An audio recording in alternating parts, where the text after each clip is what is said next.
So this is how a CIA stole a Russian submarine. I'll watch the fern one though.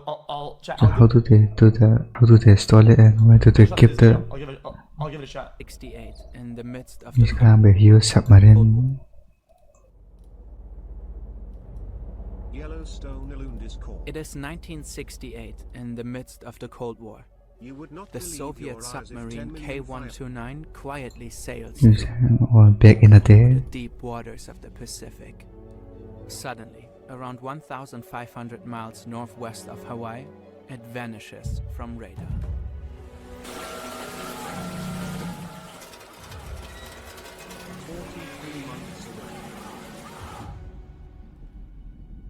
To this day, no one knows why it sank.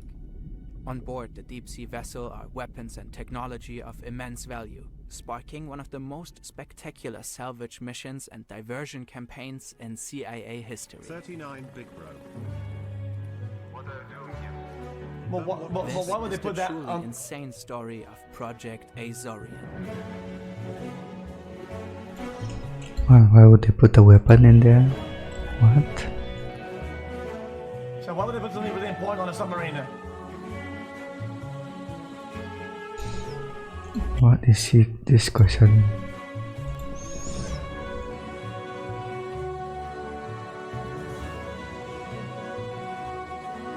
What?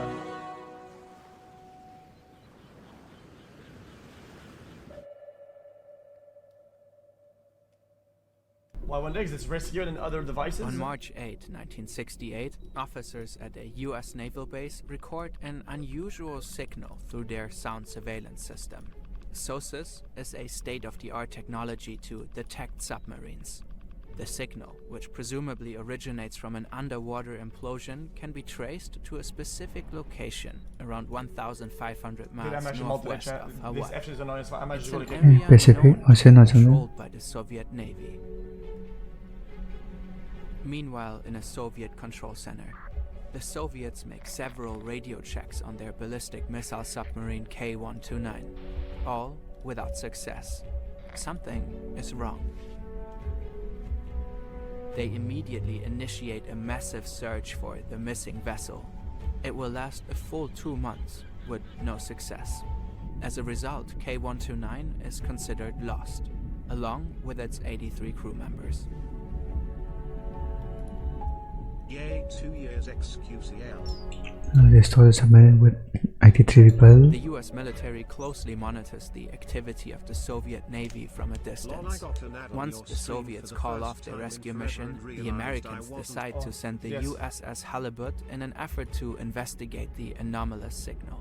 The Halibut, once a nuclear-powered missile submarine, is specifically repurposed for this mission. It now operates as a special ops spy ship. Chad, did they ever use a nuclear missile that launched a massive missile for its purpose of launching a missile to any country? Or whatever? Has anybody ever actually used it before? It features No. cutting-edge sonar and satellite technology, replacing its missile systems with specialized Yeah, the nuclear missile. intelligence gathering equipment. With the advantage of their advanced technology, the US Navy is able to narrow down the search area. In July 1968, the USS Halibut starts its journey to the search area from Pearl Harbor. After 2 months of searching the ocean floor, the submarine finally locates something strange. They deploy a small cable-controlled device.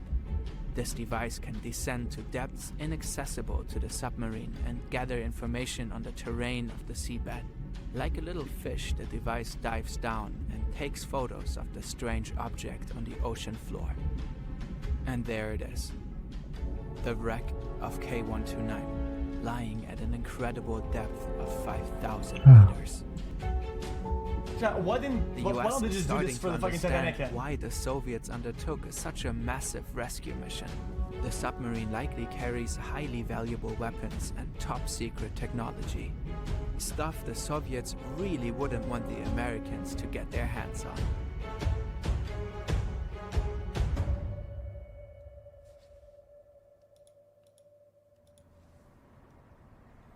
Back in Washington, D.C., curiosity is growing. The government is aware of the unique situation. As a result, President Richard Nixon approves a risky mission. If it fails, it could trigger a hot war between the USA and the Soviet Union. At that time, the Cold War had reached a détente, a temporary ease of the arms race. But the chance of retrieving an enemy vessel carrying invaluable military treasures is too significant to ignore. This marks the beginning of a truly unbelievable mission. The CIA is ordered to conduct a secret operation. In contrast to the military, the intelligence agency works more efficiently and is less regulated. At least that's what experts say. Recovering a submarine from a depth of 5,000 meters is a challenging and expensive task. The agency's solution, while seemingly bizarre, is very straightforward. They want to build a massive claw to lift the submarine from the ocean floor, similar to an 80s arcade game. But instead of stuffed animals, you get a Soviet war machine. The CIA comes up with a plan. A special ship is required. It needs to carry a giant claw capable of grabbing a colossal submarine. But it has to look like a civilian vessel from the outside. How do you build such a ship without arousing suspicion from the press? Oh, you build fake containers around it like a shell. It wouldn't be a CIA operation without a proper cover story. To help them out, the CIA selects none other than the billionaire and aerospace tycoon Howard Hughes. He shall play the leading role in a well-orchestrated diversion. You make a shell that's full of like I squid. have never heard of this man. Howard Hughes. Right? Made out of wood, painted like it looks like steel containers, and it goes and it releases the shell like Mario. Howard Hughes lives secluded on the top floor of the Desert Inn Hotel in Las Vegas. He's eccentric, paranoid, and extremely rich. The way he does business is unconventional, and he's known for his many ventures. Alright, chat, guys, it's a bit too much today. Guys, it's too much, chat. Guys, I'm gonna go to kick for the day. Tomorrow I'll start earlier on the server. I can't, it's too muggy. Some people refer to him as the Elon Musk of the 60s. As part of the diversion campaign, Hughes expands his business ventures into deep-sea mining. He creates a company dedicated to mineral exploration and commissions the construction of a deep-sea mining vessel, the Hughes Glomar Explorer. The ship is constructed in plain sight. Officially, it's built for the exploration of manganese nodules, small mineral formations found on the ocean floor. To further the illusion, Hollywood actor Richard Anderson is hired to endorse Howard Hughes' new endeavors. In a dedicated commercial, they pretend to try to sell the project to the mining industry. I'm now aboard what is probably the most technologically advanced seagoing vessel in the world today, the Glomar Explorer. Meanwhile, the CIA commissions Lockheed, renowned for developing spy planes, to secretly construct a massive claw capable of grabbing an entire submarine. Nobody notices what's really happening. The construction takes over 4 years and costs around $350 million. For the US government, the ship is worth every penny. 1.5 billion? The stakes are high. The mission cannot fail under any Chat, stop it! Stop fucking gassing me, guys. I can see the bitrate on my second monitor. It's not happening. Stop it! circumstances. From a technical viewpoint, the Glomar Explorer is truly a fascinating ship. It weighs 50,000 tons and is 189 meters in length, equipped with a giant hoisting mechanism. A large internal hangar, the so-called moon pool, provides access to the ocean. The plan is to use the claw to lift the Soviet submarine up into the moon pool, where it could be deposited and inspected. But how do you lower the claw 5,000 meters into the ocean? Just like Subnautica. Aboard the ship are 600 giant steel pipes, each 9 meters in length. During the claw's descent, these steel pipes are connected to one another by a mounting crane on deck, thus forming one single 5,000-meter-long pipe that can reach down into the abyss. Additionally, the ship and claw are equipped with advanced sonar and positioning systems to accurately locate the wreckage site. And so it begins. Chat, because of the water, it doesn't have to be that strong, right? Complex operations like these wouldn't be possible without sophisticated engineering skills. A great place to learn such skills is Brilliant. Brilliant empowers you to connect the dots. Summer of 1974. 6 years of preparation have gone by. Chat, this proves it. Meanwhile, It was K129 Twitch is bugging out slowly today. decaying on the ocean floor. The recovery ship is on course to the wreck site. The preparations went according to plan and morale is high. One of the members documents their excitement in a diary. The sky was leaden, yet the crew had spirits that were as bright as polished silver. Mission impossible? Nonsense. Impossible was not in our vocabulary. A few good days one. into the journey, the Glomar Explorer receives critical intelligence. The Soviet trekking ship Chasma is patrolling these waters and expected to cross the Glomar's path. When they arrive, the Soviets seem suspicious. To further investigate what's going on, they launch a helicopter.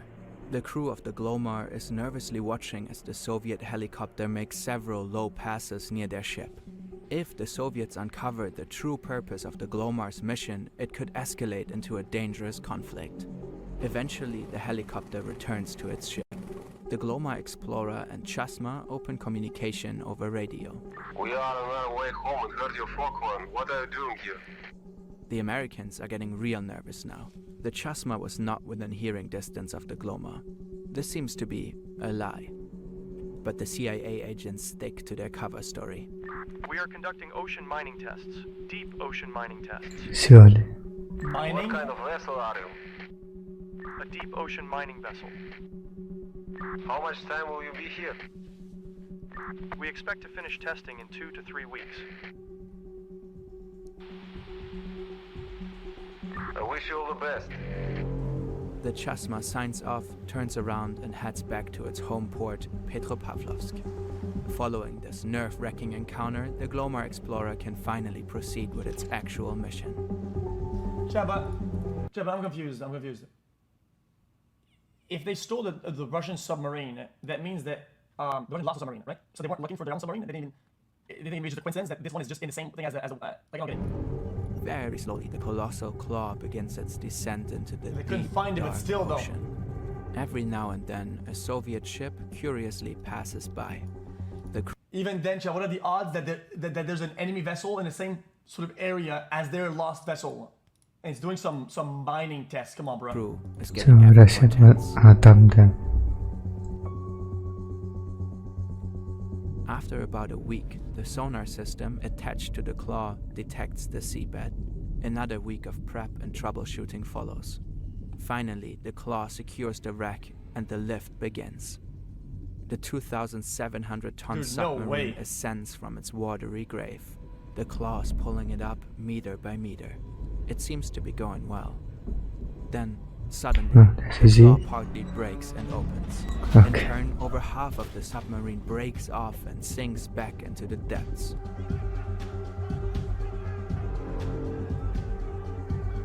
Well, might as well pick up what they can, right?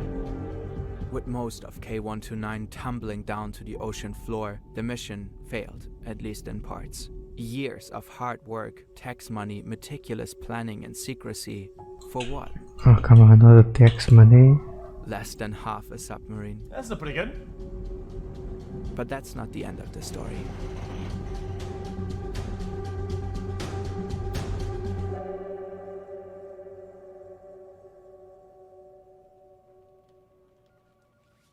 Immediately after the failed first attempt, the CIA plans a second mission to recover the remaining parts of K129. But in February 1975, the Los Angeles Times exposes Project Azorian. In an article, they reveal the true mission of the Hughes Glomar Explorer. During the first mission, someone broke into Howard Hughes' LA offices and stole top-secret files. The files link him and his supposed mining ship to the CIA. The news spread rapidly, forcing the US government to issue a public statement. To avoid embarrassing the Soviets and jeopardizing diplomatic progress, the government crafts a carefully ambiguous response. Chat, We can neither but The why would they do analyst. that? Chat, why would people leak this information and like post it to the public on top of it being stolen? Like that's ridiculous. Yeah, they get publicity. That's- confirm nor deny. A phrase that became known as the Glomar response. Today it's a popular way for government officials to reveal nothing while still saying something. Either way, the leak marked the end of Project Azorian.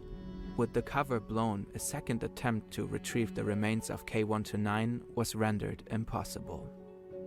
To this day, the contents of the recovered section remain a mystery. Official CIA reports state that only some torpedoes were found, but no cryptographic codes, machines, or other significant technology. The veracity of that claim is, of course, debatable.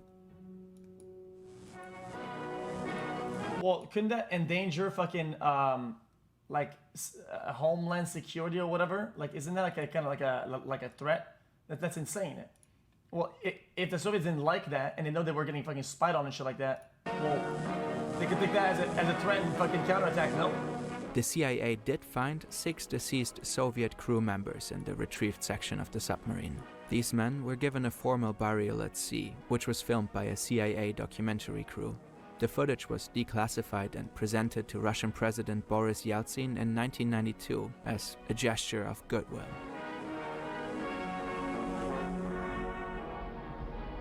Oh, okay. Most of K129 remains 5,000 meters deep in the Pacific Ocean. Okay, alternate story and theory. The Soviets saw them what they were doing with the vessel, and they knew there was nothing but a normal submarine that is broken, crashed, whatever. And then they got the remains, there was like nothing important in it, and they were like, whatever. The exact coordinates are still classified.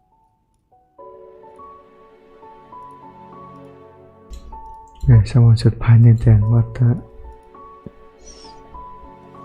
There might be millions of dollars of guns in there. Okay. Interesting. I like fun videos. Very nice. Guess they would in there. Well, I never subscribed before.